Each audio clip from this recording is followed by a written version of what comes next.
আজকে আমি শিং মাছ রান্না করেছি, তোমাদের সাথে শেয়ার করলাম।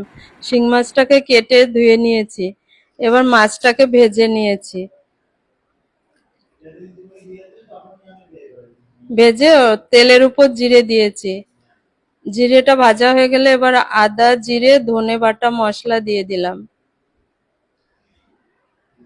মশলাটা ভাজা হয়ে গেলে এর ভিতর টমেটো দিয়ে দিলাম।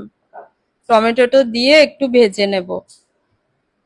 ভাজা হয়ে গেলে ওর ভিতর লবণ হলুদ লঙ্কার গুঁড়ো দিয়ে দেবো। একটু ভেজে নিয়ে আলু দিয়ে দেবো। আমি আগেই আলুটাকে সেদ্ধ করে রেখেছিলাম। সেদ্ধ করা আলুটাকে এর ভিতর দিয়ে দিলাম। দিয়ে একটু নেড়ে ঢেকে রেখে দেবো। ঢাকনা তুলে একটু নেড়ে নিয়ে ওর ভিতর জল দিয়ে দেবো।